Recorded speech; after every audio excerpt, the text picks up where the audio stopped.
In म्हणजे पण आत, इनसाइड म्हणजे पण आत आणि इंटू म्हणजे सुद्धा आत.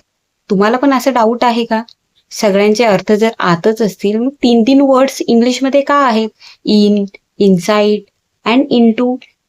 चला तर मग कोणता एक्झॅक्ट वर्ड आपल्याला यूज करायचा आहे ते आज आपण शिकणार आहोत. पटकन क्विकली तुम्हाला 2 मिनिटातच सांगणार आहे, so you will better understand. Let start. In, inside and into. पटापट सोप्या पद्धतीने शिकणार आहोत. In. First we will learn about the in. In हा एक प्रिपोजिशन आहे. Okay. And how we can use it when something is already inside a place, okay, or stays there. in हा कधी कधी यूज करायचा आहे एखादी वस्तू एखादी व्यक्ती ऑलरेडी आतमध्ये असेल किंवा तिथे राहत असेल, म्हणजे लोकेशन सांगण्यासाठी, कुठे राहतो हा, कुठे राहतो ती, कुठे राहतो हे सांगण्यासाठी आपल्याला इन हा प्रिपोजिशन यूज करायचा आहे. ठीक आहे. किंवा ते एखादी व्यक्तीची जागा, ती एखाद्या थिंगची जागा, एखादी नॉन लिव्हिंग थिंग असेल की बॉक्समध्ये आहे की आणखी कुठे आहे, म्हणजे आत जर असेल तर त्यावेळेला आपल्याला इन यूज करायचं. With example we will better understand. She is in the room. Where is she? कुठे आहे ती? इन द रूम म्हणजे ही तिची काय झाली? प्लेस झाली. ओके. सध्या ती रूमच्या आत आहे, so in the room. Okay. The milk is in the fridge. Where is the milk? In the fridge. Milk हा फ्रीज मध्ये आहे. She lives in Mumbai. Okay. She lives in Mumbai. Mumbai ही काय झाली आता? Stage there. तिचं लोकेशन झालं, म्हणजे ती तिथे राहते. जे कुठे राहत असेल एखादी व्यक्ती हे सांगण्यासाठी सुद्धा आपल्याला काय करायचंय? In. Animals lives in a, for example den or cave we can say. Tiger lives in a den म्हणजे तो डेन मध्ये राहतो. मग इन त्याचं ते काय झालं? प्लेस झालं, लोकेशन झालं त्याचं. It stays there. So for that we have to use in. I hope it is clear to you. म्हणजे एखादी व्यक्ती कुठे राहते हे सांगण्यासाठी, तिची प्लेस सांगण्यासाठी आपल्याला काय करायचंय? इन हा प्रिपोजिशन यूज करायचंय. Hope it is clear to you. Okay. Now the second is inside. It is also preposition and it means the same. Inside म्हणजे याचा अर्थ सुद्धा इनच होतो, म्हणजे आतच होतो. बट थोडंसं डिफरन्स आहे. That is it gives more emphasis, more clarity. म्हणजे इनसाइड म्हणजे काय की जास्त क्लिअरिटीने सांगतं, शुअरिटीने सांगता येतं की हा आतच आहे.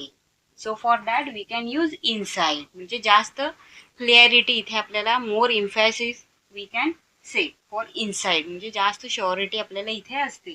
For example the kids are playing inside the house. म्हणजे मुलं हो घराच्या आतच खेळत आहेत, एकदम शुअरिटीने आपण सांगू शकतो. I found money inside my wallet.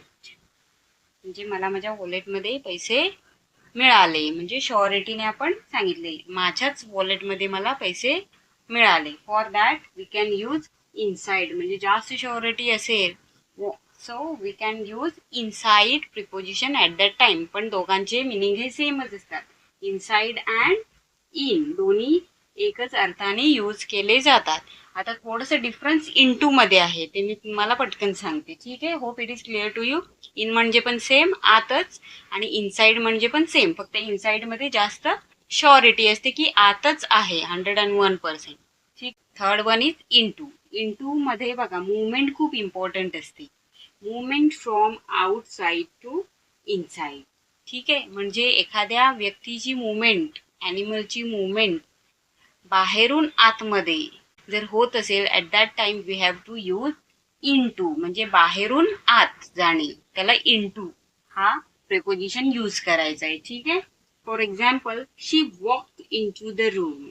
She walk in to the room म्हणजे ती कुठून तरी बाहेरून वॉक केलं तिने, राईट. म्हणजे ती बाहेरून रूम मध्ये आत आली. So at that time we have use into. She walk in to the room म्हणजे बाहेरून ती रूम मध्ये जात आहे, म्हणजे movement is important here. So at that time we have to use into word. Okay. Into preposition. Second example is the boy jumped into the pool. म्हणजे तो आधी बाहेर उभा होता बॉय, मग त्याने स्विमिंग पूल मध्ये काय केलं? पूल मध्ये जम्प केली, म्हणजे बाहेरून आत इंटू. ठीक आहे. So at that time we have to use into. इथे फक्त एकच वर्ड लक्षात ठेवायचं आहे, सॉरी, एक मुवमेंट फक्त लक्षात ठेवायचं की बाहेरून आत जाणे. ठीक आहे. बाहेरून आत जाणे असं जर तुम्हाला एखाद्या वेळेला बोलायचं असेल एखाद्या सेंटेन्समध्ये, at that time you have to use into preposition. Is it clear? Hope it is clear to you. In, inside almost same meaning असतो, काही तुम्ही यूज करू शकता, पण मोर क्लॅरिटी श्युरिटी असेल तर इनसाइड यूज करायचं आहे. बट आत बाहेरून आतमध्ये एखादी मुवमेंट असेल at that time you have to use only in. ठीक आहे? Is it clear? One more example I will tell you. pour the water into the glass. Glass is empty suppose. pour the water into the glass. म्हणजे बाहेरून water आपण ग्लासमध्ये ओतणार आहोत. So it is movement from outside to inside. So like that you can use into preposition. If you like this video, don't forget to like, share and subscribe. Thank you.